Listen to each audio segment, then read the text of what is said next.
नमस्कार, मैं हूं बरखा सिंह। आप देख रहे हैं एम न्यूज़। आज मैं मौजूद हूं नोएडा में, जहां पर हमारे साथ यहां गौतम बुद्ध नगर जो कि लोकसभा क्षेत्र है, वहां के संभावित सांसद प्रत्याशी गोपाल कृष्ण अग्रवाल जी हैं, जो कि राष्ट्रीय प्रवक्ता भी हैं बीजेपी की। पहले तो गोपाल जी, आपका हमारे चैनल में स्वागत है। धन्यवाद, नमस्कार। गोपाल जी, बताइएगा कि आप ऐसे राष्ट्रीय प्रवक्ता हैं और इस बार आप लोकसभा क्षेत्र गौतम बुद्ध नगर से संभावित सांसद प्रत्याशी भी हैं, तो आपने क्या क्या अब तक में मतलब जनता को आकर्षित करने के लिए क्या क्या योजनाएं बनाई? देखिए, मैं 1990 से इसी क्षेत्र में रह रहा हूँ और मेरा लगभग 23-24 साल का राजनीतिक रोड है।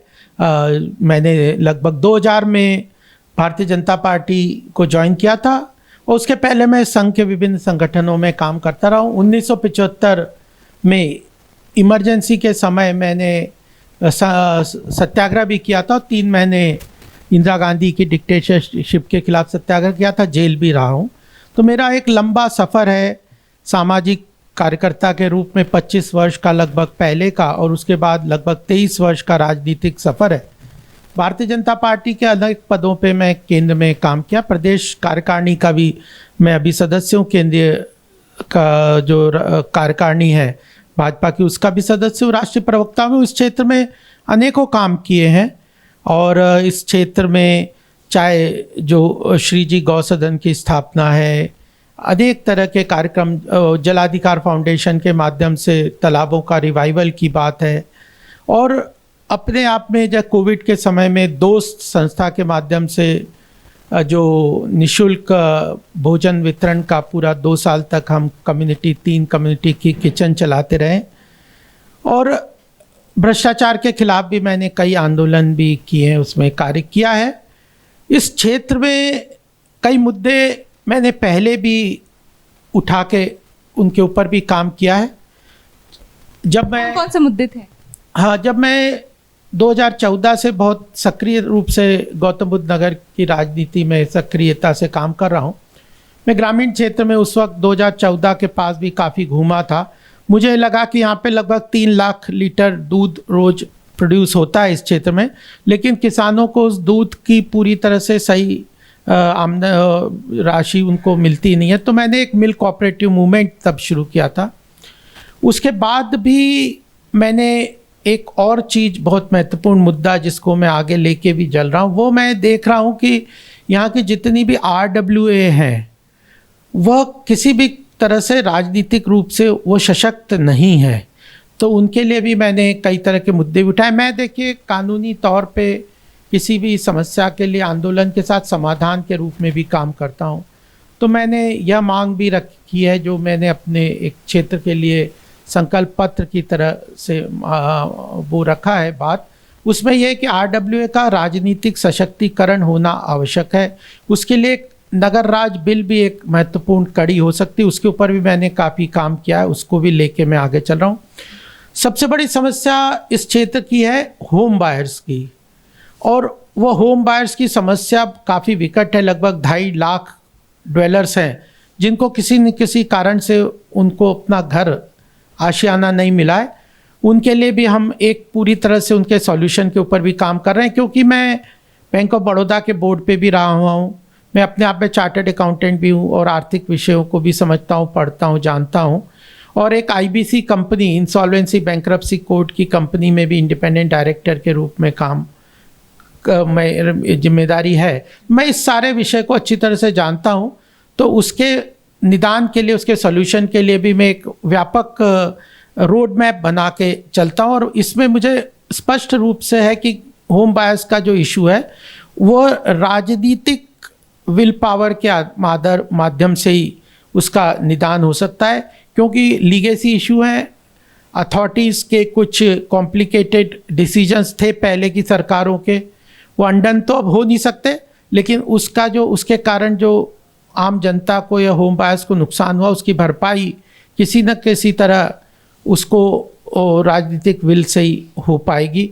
बैंकों का भी उसमें पैसा फंसा है, उनको भी किसी न किसी तरह बैंकों के अनुसार हेयर कट की बात भी करनी पड़ेगी, नए इन्वेस्टर्स भी लाने। तो इसका एक व्यापक सॉल्यूशन के रूप में हमने काफ़ी काम किया, उसको हम काम करके आगे बढ़ रहे हैं। एक महत्वपूर्ण बात और भी जो मुझे लगती है कि एसोसिएशन ऑफ जो अपार्टमेंट ओनर्स हैं उनका भी कहीं ना कहीं सशक्तिकरण होना चाहिए। और सबसे महत्वपूर्ण बात अब मेरे ध्यान में ये है वो, क्योंकि मैं आर्थिक विषय देखता हूँ, पूरे विश्व में भारत की अर्थव्यवस्था का बहुत अच्छी तरह से उद्भव हो रहा है। पूरा विश्व आज भारत की लीडरशिप की तरफ देख रहा है। प्रधानमंत्री मोदी जी ने आर्थिक रूप से बहुत प्रगति के लिए बहुत सारे बदलाव किए। अब आने वाले समय भारत की अर्थव्यवस्था तेज गति से बढ़ रही है, बढ़ेगी, क्योंकि मैं आर्थिक विषय पार्टी के देखता हूँ।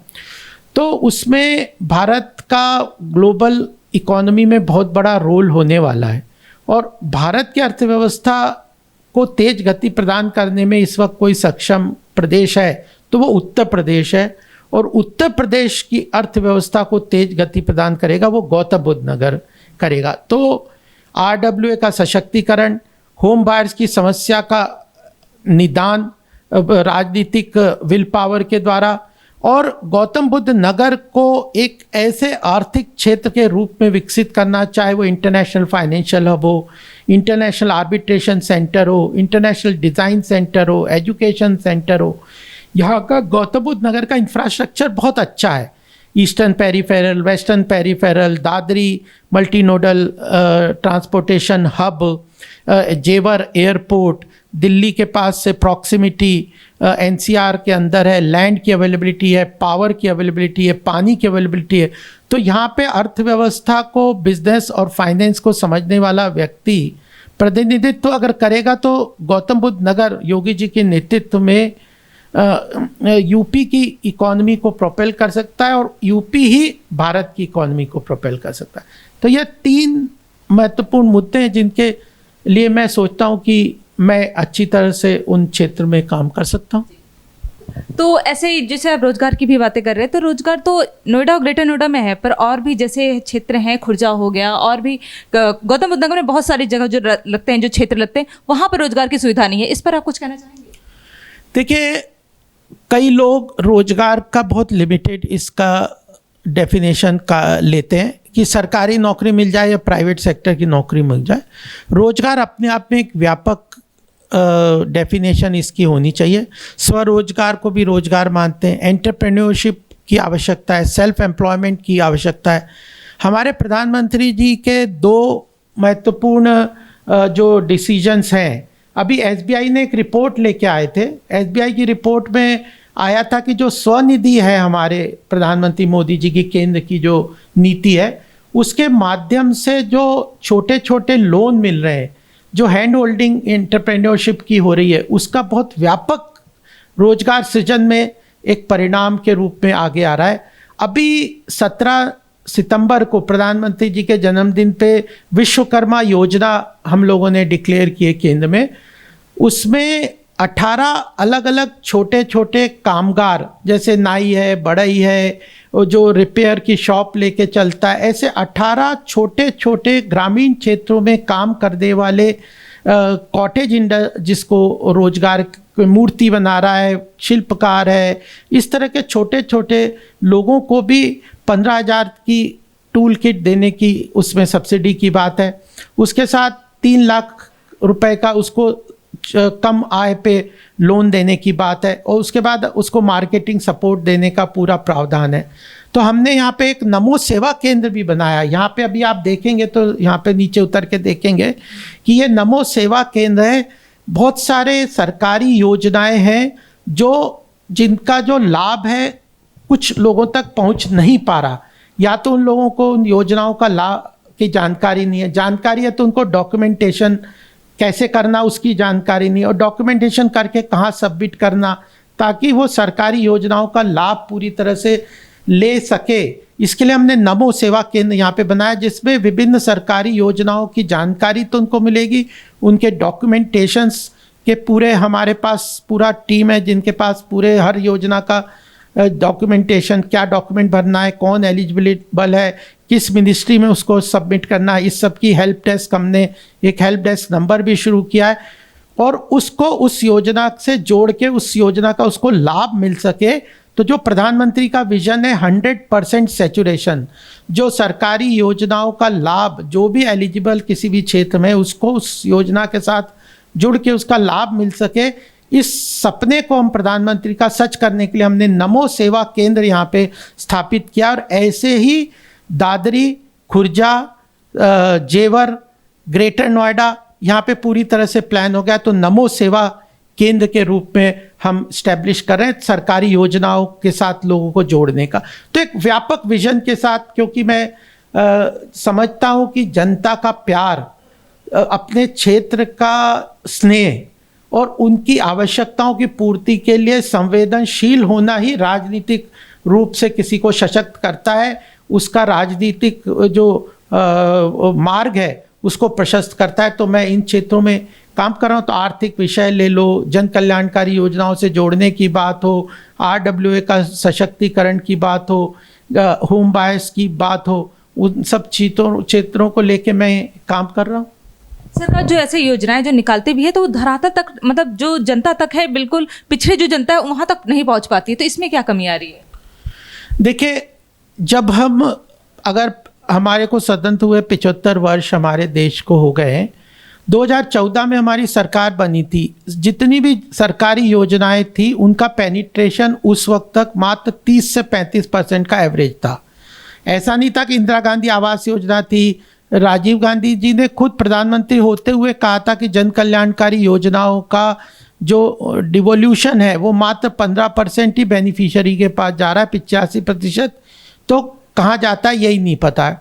तो हमारी सरकार ने पेनिट्रेशन सरकारी योजनाओं की काफ़ी फोकस तरीके से की। इसीलिए देख लीजिए कि जो आयुष्मान भारत है उसमें कितने लोगों को उसकी लाभ मिल रहा है, करोड़ों लोगों को। प्रधानमंत्री आवास योजना में 3.5 करोड़ हम आवास दे चुके हैं। हर घर जल योजना में लगभग 8 करोड़ लोगों को नल के द्वारा जल हम उपलब्ध करा चुके हैं। उज्ज्वला योजना में हमने लगभग 8.5 करोड़ लोगों को गैस कनेक्शन दे दिया है। और जो स्वच्छ भारत अभियान में 11 करोड़ शौचालय बना दिए। तो एक तरीके से जो जन कल्याणकारी सरकारी योजनाओं का पेनिट्रेशन बहुत फोकस तरीके से हमने किया है और पिछले 9 साल में इस पेनिट्रेशन को लगभग हम 60 से 65% तक लोगों को उससे जोड़ने में सफल हुए। इसका एक महत्वपूर्ण रीज़न ये भी था कि प्रधानमंत्री जी ने आकांक्षी जिले आइडेंटिफाई किए थे 115, क्योंकि मैं इन व्यवस्थाओं के साथ, गवर्नेंस के मॉडल के साथ बहुत अच्छी तरह जुड़ा हुआ हूँ। तो प्रधानमंत्री का विजन था कि 115 बैकवर्ड आकांक्षी जिले हमने आइडेंटिफाई किए। वहाँ पे कलेक्टर्स और उनको जिम्मेदार दी कि अपने क्षेत्र के लोगों को आइडेंटिफाई करो, कौन किस योजना के लिए एलिजिबल है, उसको उस योजना के साथ जोड़ने की जिम्मेदारी तुम्हारी है 7 प्रमुख योजनाओं के कारण। इसका रीज़न था, इसके कारण हम 60 से 70% पेनिट्रेशन सरकारी योजनाओं का हम कर सके। अब प्रधानमंत्री कह रहे हैं कि आने वाले समय में 100% सैचुरेशन करेंगे। इसीलिए हमने उसी विजन को ग्राउंड लेवल पे लाने के लिए नमो सेवा केंद्र का कॉन्सेप्ट लाया और इसको हम प्रोफेशनल लोगों के साथ इस कॉन्सेप्ट को पूरे देश में लेके जाएंगे। हमने पूरा डॉक्यूमेंटेशन किया है, QR कोड के माध्यम से सरकारी 75 योजनाओं को आइडेंटिफाई किया है और एक व्यापक हम मूवमेंट इसका खड़ा करके 100% जो प्रधानमंत्री मोदी जी का विजन है कि जो भी अपने क्षेत्र में किसी भी सरकारी योजना का लाभ के लिए एलिजिबल है उसको उस योजना के साथ जोड़ने का काम हम करेंगे।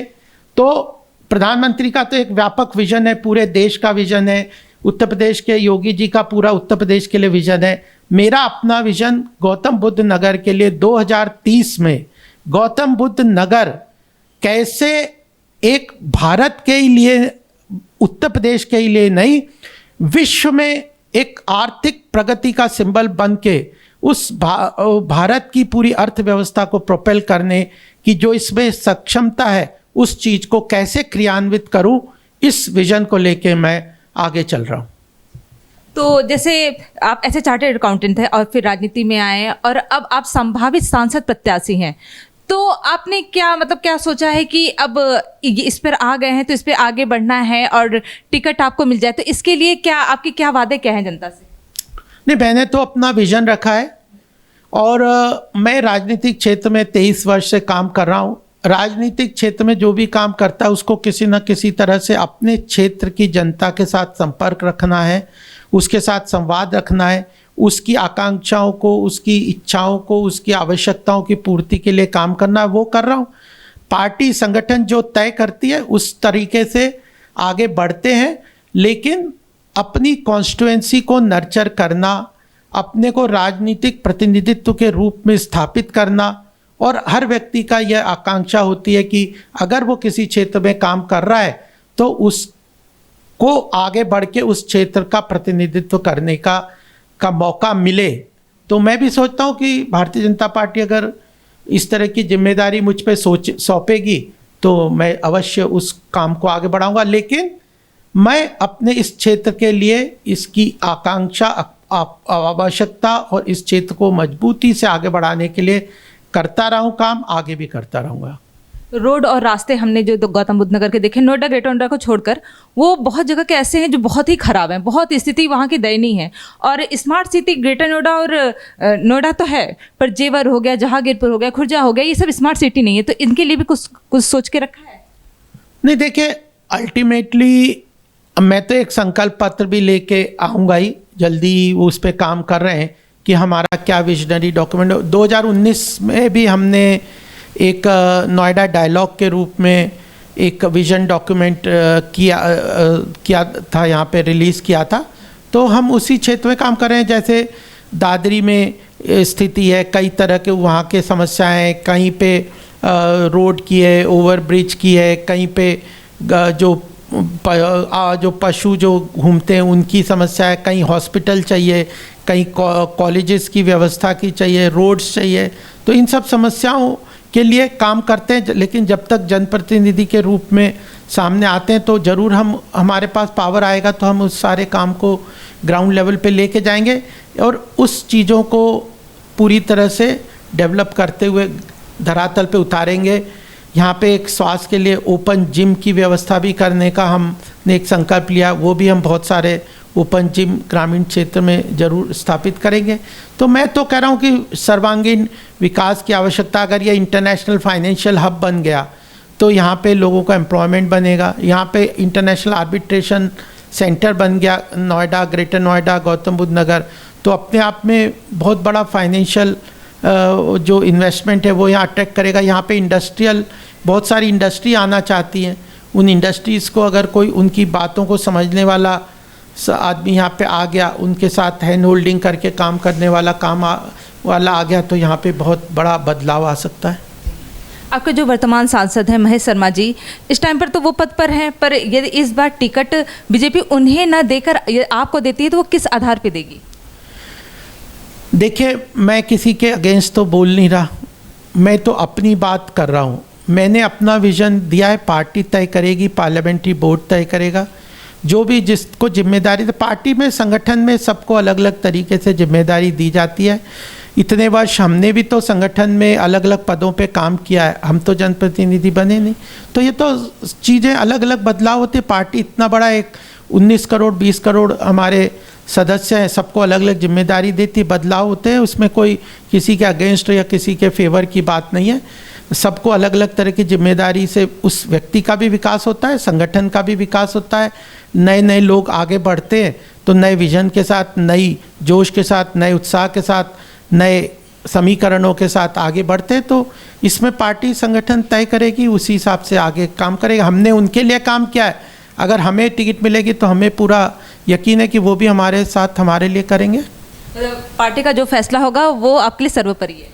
बिल्कुल, और उनके लिए भी है। उन्होंने भी कहा है कि पार्टी का तो इसलिए उनके लिए, ये तो हम सब लोग संगठन के व्यक्ति हैं, संगठन के लिए काम करते हैं, एक विचारधारा के लिए काम करते हैं, एक मजबूत देश के लिए, राष्ट्र निर्माण के लिए काम करते हैं। जिसको जो जिम्मेदारी मिलेगी वह उस जिम्मेदारी को निभाएगा।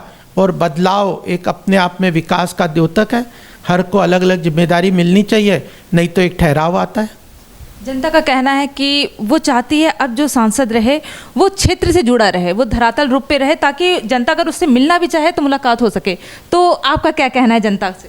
नहीं, मैं तो जिस तरह से घूम रहा हूँ, जिस तरह से मुझे समर्थन मिल रहा है, जिस तरह लोगों का उत्साह, प्रेम सौहार्द मुझे मिल रहा है, मुझे लगता है कि यहाँ की जनता हम मुझे स्वीकार करेगी। मैं तो पूरा आशान्वित हूँ और मैं तो कमिटेड भी हूँ। जो भी जिम्मेदारी मिलती है मैं उसमें पूरी तरह से आगे बढ़ के पूरी अपनी क्षमताओं के साथ काम करूँगा और मैं इस क्षेत्र के विकास में पूरा योगदान दूंगा।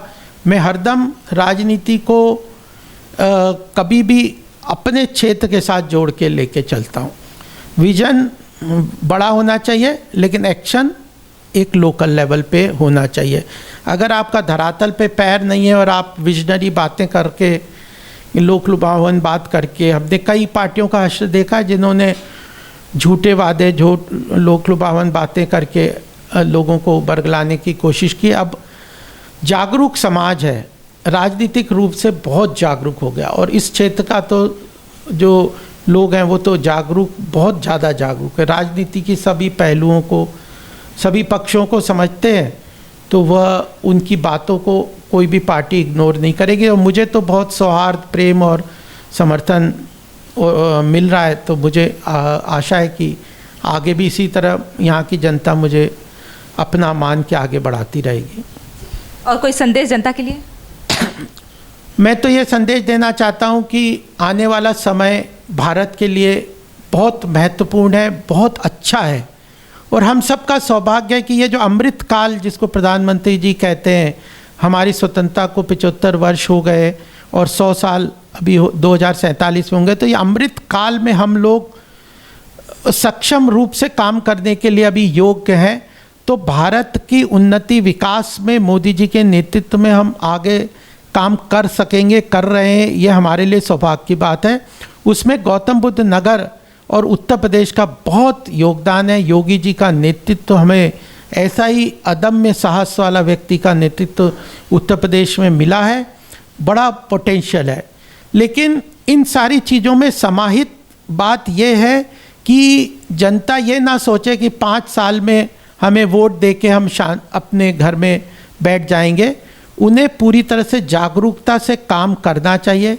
अकाउंटेबिलिटी हर स्थिति में उन्हें मेंटेन करके रखनी चाहिए और उन्होंने केवल राजनीतिक रूप से केवल वोट देने की जिम्मेदारी से आगे बढ़ते हुए कंटिन्यूअसली जो सामाजिक विषमताएं हैं, राजनीतिक तरीके से जो भी विषय हैं, उस पर आगे बढ़ के अपने विचारों को, कई सारे प्लेटफॉर्म्स हैं, नरेंद्र मोदी ऐप है, सरल ऐप है, व्हाट्सएप ग्रुप है, ट्विटर है, फेसबुक है, इन सब माध्यमों से आप अपनी बात को प्रधानमंत्री तक और राष्ट्रीय जो हमारे जो प्रेसिडेंट है, नेशनल प्रेसिडेंट नड्डा जी तक सब अपनी बातों को पहुंचा सकते हैं और हम पूरी तरह से इनको एनालिसिस करके ही निर्णय लेते हैं केंद्र में। तो अपनी बात को मजबूती से रखें। हम सब लोग सामूहिक रूप से संकल्प के साथ देश के विकास में काम करें। लेकिन मेरा एक नारा है, सशक्त गौतम बुद्ध नगर, उन्नत भारत। यानी भारत को उन्नत करने का हमारा लक्ष्य है, लेकिन हमारा काम कार्य क्षेत्र गौतम बुद्ध नगर है, इसको मजबूत आगे लेके जाएं, बनाएं। बहुत बहुत धन्यवाद हमें समय देने के लिए। ये थे हमारे साथ गोपाल कृष्ण अग्रवाल जी, जो कि संभावित सांसद प्रत्याशी हैं। उनके जो विचार हैं वो काफ़ी आधुनिक है और वो काफ़ी ज़मीन से जुड़कर बातें कर रहे हैं और उनका कहना है कि यदि इस बार उन्हें बीजेपी टिकट देती है तो उनकी उम्मीदों पे भी खरे उतर के दिखाएंगे। पर बीजेपी का क्या फैसला होगा ये तो देखने ही वाली बात होगी। तब तक के लिए बने रहिए एम न्यूज़ के साथ। मैं बरखा सिंह। सवाल सत्ता से कीजिए, विपक्ष से नहीं।